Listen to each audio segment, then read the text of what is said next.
ಎಲ್ಲರಿಗೂ ನಮಸ್ಕಾರ. ತುಂಬಾ ಖುಷಿ ಆಗ್ತದೆ ನಿಮ್ಮನ್ನೆಲ್ಲ ನೋಡಿ. ಹಾಗೆ ಐ ಹೋಪ್ ಎಲ್ಲರೂ ಆರಾಮಾಗಿದ್ದೀರಾ ಅಂತ ಭಾವಿಸ್ತೀನಿ. ಅಂಡ್ ವೇದಿಕೆ ಮೇಲಿರೋ ಎಲ್ಲ ಗಣ್ಯರಿಗೂ ಥ್ಯಾಂಕ್ ಯು ಸೋ ಮಚ್ ನೀವೆಲ್ಲರೂ ಬಂದಿದ್ದಕ್ಕೆ. ಮೊದಲನೇದಾಗಿ ನಾನು ನಮ್ಮ ನಿರ್ಮಾಪಕರಿಗೆ ಥ್ಯಾಂಕ್ ಯು ಸೋ ಮಚ್ ಅಂತ ಹೇಳಕ್ ಇಷ್ಟಪಡ್ತೀನಿ. ಅವ್ರು ಎಷ್ಟು ಇಷ್ಟಪಟ್ಟು ಕಷ್ಟಪಟ್ಟು ಸಿನಿಮಾ ಮಾಡಿದ್ದಾರೆ ಅಂತ ಹತ್ರದಿಂದ ನಮ್ಗೆಲ್ಲರಿಗೂ ಗೊತ್ತು. ಹಾಗೆ ನಮ್ಮ ನಿರ್ದೇಶಕರು ಡೈರೆಕ್ಟರ್ ತೀರ್ಥೇಶ್ ಸರ್ಗೆ ತುಂಬಾನೇ ಥ್ಯಾಂಕ್ ಯು.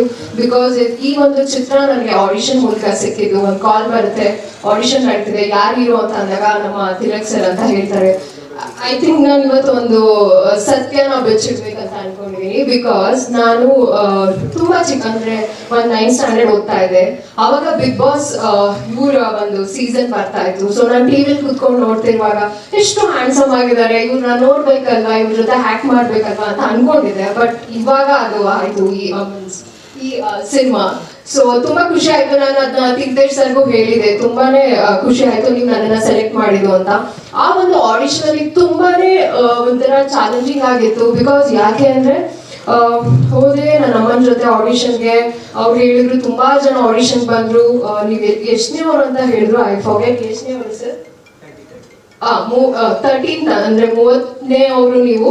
ಸೊ ಇದೇ ಫೈನಲ್ ಆಗಲಿ ಅಂತ ನಾನು ದೇವ್ರ ಹತ್ರ ಕೇಳ್ಕೊತೀನಿ. ಬಿಕಾಸ್ ನಮ್ಮ ಡೈರೆಕ್ಟರ್ ತುಂಬಾ ಅರ್ಜೆಂಟ್ ಅಲ್ಲಿ ಇದ್ದಾರೆ, ಮೂವಿ ಸ್ಟಾರ್ಟ್ ಮಾಡಬೇಕು ಅಂತ ಹೇಳಿದ್ರು. ಸೊ ಅವಾಗ ನಾನು ಡೈಲಾಗ್ ತಗೊಂಡೆ. ಅವ್ರು ಹೇಳಿದ್ ನನಗೆ ಡೈಲಾಗ್ ಮುಖ್ಯ ಅಲ್ಲ, ನಿಮ್ಮ ಪರ್ಫಾರ್ಮೆನ್ಸ್ ಮುಖ್ಯ, ನೀವು ಹೇಗೆ ಆಕ್ಟ್ ಮಾಡ್ತೀರಾ ಅಂತ. ಸೊ ಪಾತ್ರದ ಬಗ್ಗೆ ಕೇಳಿದಾಗ ನಾನೊಂದು ರಿಪೋರ್ಟರ್ ಆಗಿ ಅಂತ ಹೇಳಿದ್ರು, ಜಾನ್ವಿ ಅನ್ನೋ ಒಂದು ಪಾತ್ರ. ಸೊ ಆ ಪಾತ್ರದಲ್ಲಿ ಮಾಡುವಾಗ ಅವರು ಡೈಲಾಗ್ ಕೊಟ್ಟರು. ನಾನು ನಿಮ್ಮನ್ನೆಲ್ಲ ನೋಡಿದ್ನಲ್ಲ, ಒಂದು ಸ್ವಲ್ಪ 2-3 ಸಿನಿಮಾಗಳು ಎಕ್ಸ್ಪೀರಿಯನ್ಸ್ ಆಗಿತ್ತು. ಸೊ ಹಾಗಾಗಿ ಸೊ ಆ ಥರನೇ ಆಕ್ಟ್ ಮಾಡಿದೆ. ಸೊ ಅವಾಗ ಅವರು ಒಂದು ಹೇಳಿದ್ರು, ಈ ಥರ ಬೇಡ, ನನಗೆ ತುಂಬಾ ಸೀರಿಯಸ್ ಆಗಿರುವಂತಹ ಪಾತ್ರ ಅಲ್ಲ ಈ ಒಂದು ಕ್ಯಾರೆಕ್ಟರ್. ಸೀರಿಯಸ್ ಜೊತೆಗೆ ತುಂಬಾ ಫನಿ ಆಗು ಇರ್ತಾಳೆ, ತುಂಬಾ ಚೈಲ್ಡಿಶ್ ಆಗು ಇರ್ತಾಳೆ. ಸೊ ಇಷ್ಟು ಒಂದು ನಟನೆ ನನಗೆ ಬೇಕು, ಪರ್ಫಾರ್ಮೆನ್ಸ್ ಬೇಕು ಅಂತ. ಸೊ ತುಂಬಾ ಭಯ ಆಯ್ತು, ಎಲ್ಲಿ ಮೇ ಬಿ ಇಷ್ಟು ಜನನೇ ಓಕೆ ಆಗಿಲ್ಲ ಅಂತೆ, ನಾನು ಎಲ್ಲಿ ಓಕೆ ಆಗ್ತೀನಿ ಅಂತ. ಸೊ ಅವಾಗ ಹ್ಯಾಕ್ ಮಾಡೋಣ, ನಮ್ಮನ ಜೊತೆ ಹೆಂಗಂತೆ ಅಮ್ಮ ಅಂತ ಹೇಳ್ತಾ ಇರುವಾಗ ಅವ್ರೆಲ್ಲೋ ನೋಡ್ಬಿಟ್ಟು, ನೀನ್ ಇವಾಗ ನಿಮ್ಮ ಅಮ್ಮನ ಜೊತೆಗೆ ಹೆಂಗೆ ಆಕ್ಟ್ ಮಾಡಿದೆ, ನನ್ಗೆ ಅದೇ ತರ ನ್ಯಾಚುರಲ್ ಬೇಕು ಅಂತ ಮಾಡಿದಾಗ ಅವ್ರು ಹೇಳಿದ್ರು, ನಗ್ತಾ ಇದ್ರು ನನ್ನ ಪರ್ಫಾರ್ಮೆನ್ಸ್ ನೋಡಿ. ನಾನು ಯಾಕೆ ಸರ್ ನಾನು ಕಾಮಿಡಿ ತರ ಕಾಣಿಸ್ತಾ ಇದೀನ, ಫನ್ಯಾಗಿ ಕಾಣಿಸ್ತಿದ್ದೀನ ಅಂತ ಹೇಳಿದಾಗ ಅವ್ರು ಓಕೆ, ಅದೇ ಜಾನ್ವಿ ಅನ್ನೋ ಒಂದು ಫನಿ ಕ್ಯಾರೆಕ್ಟರ್ ಅಂಡ್ ಒಂದು ರಿಪೋರ್ಟರ್ ಕ್ಯಾರೆಕ್ಟರ್. ತುಂಬಾ ಸೀರಿಯಸ್ ಆಗು ಇರುತ್ತೆ, ನೋಡೋರ್ಗೆ ಒಂಥರ ಮಿಕ್ಸ್ ತರ ಇರುತ್ತೆ, ಲೈಕ್ ಸೀರಿಯಸ್ ಫನಿ ಎಲ್ಲ ತರನು ಇರುವಂತ ಒಂದು ಮಿಕ್ಸ್ ಕ್ಯಾರೆಕ್ಟರ್ ಅಂತ ಹೇಳ್ಬೋದು. And thank you so much Tilak sir. ನಾನು ಫಸ್ಟ್ ಡೇ ಶೂಟ್ ಅಲ್ಲಿ ತುಂಬಾ ಒಂದ್ ಸ್ವಲ್ಪ ಭಯ ಆಯ್ತು ಹೇಗೆ ಏನು ಅಂತ. ತುಂಬಾ ಕೂಲಾಗಿ ಮಾಡಿ ಆಕ್ಟ್ ಮಾಡಿ ಅಂತ ಹೇಳಿದ್ರು. ಥ್ಯಾಂಕ್ ಯು, ತುಂಬಾ ಖುಷಿ ಆಗ್ತದೆ ನಿಮ್ ಜೊತೆ ಆಕ್ಟ್ ಮಾಡಿದ್ದು. ಹಾಗೆ ವರ್ಧನ್ ಅವ್ರ ಜೊತೆ ಸೀಕ್ವೆನ್ಸ್ ತುಂಬಾ ಒಂದ್ 2-3 ಸೀನ್ ಇತ್ತಲ್ಲ ವರ್ಧನ್ ಅವರೇ, ಅವರು ಅಷ್ಟೇ ತುಂಬಾ ಸಪೋರ್ಟಿವ್ ಆಗಿ ಆಕ್ಟ್ ಮಾಡಿದ್ವಿ ಇಬ್ರು. ಅಂಡ್ ಮ್ಯೂಸಿಕ್ ಅಷ್ಟೇ, ಸುಖ ಅನ್ನೋ ಒಂದು ಸಾಂಗ್ ಅಲ್ಲಿ ಇದೀನಿ. ಜಸ್ಟ್ ಅದು ಒಂದು ಬಿಕಾಸ್ ಒಂದು ಸಾಂಗ್ ಅಲ್ಲಿ ಬರುವಂತದೆಲ್ಲ ಸ್ಟೋರಿಗೆ ಇಂಪಾರ್ಟೆಂಟ್ ಆಗಿದ್ರಿಂದ ಆ ಸಾಂಗ್ ಅಲ್ಲಿ ನಾನು ಒಂದು ಎಂಟ್ರಿ ಸೀಕ್ವೆನ್ಸ್ ಇದೆ.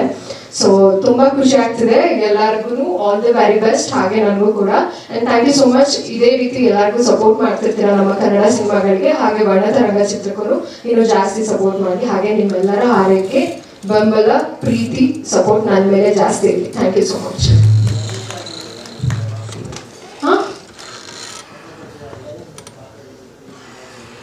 ಸರ್, ನಾನು ಹೇಳ್ದಾಗೆ ಜಾನ್ವಿ ಅನ್ನೋ ಒಂದು ಪಾತ್ರ ಸೀರಿಯಸ್ ಆಗಿ ಅಂತ ನಾನು ಅನ್ಕೊಂಡಿದ್ದೆ. ಆದ್ರೆ ಅವಾಗ ಗೊತ್ತಾಗಿದೆ, ಅವ್ರು ಎಕ್ಸ್ಪ್ಲೈನ್ ಮಾಡಿದಾಗ ಇಟ್ಸ್ ಲೈಕ್ ಫನ್ನಿ ತರಾನು ಇರುತ್ತೆ. ನೀವು ಇವಾಗ ರಿಪೋರ್ಟರ್ ಅಂದ್ರೆ ಒನ್ ಟೈಮ್ ತುಂಬಾ ಸೀರಿಯಸ್ ಆಗಿ ಇವಾಗ ನನಗೆ ಕ್ವಶನ್ ಮಾಡ್ತಿದ್ದೀರಾ. ಸೊ ಅದೇ ನಾನು ಈ ಒಂದು ಸ್ಟೇಜ್ ಇಂದ ಹೊರಗಡೆ ಹೋದಾಗ ತುಂಬಾ ಹ್ಯಾಪಿ ಆಗಿ ತುಂಬಾ ಖುಷಿಯಿಂದ ಮಾತಾಡಿಸ್ತೀರಾ.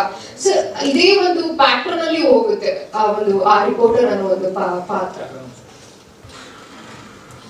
ಯಾಕೆ ನಗ್ತಿದ್ದೀರಾ? ಸಿನಿಮಾದಲ್ಲಿ ಹಿಂಗೆ ಅನ್ಸುತ್ತೆ, ನಗ್ಬೇಕು ಅನ್ನೋ ಒಂದು ಪಾತ್ರ.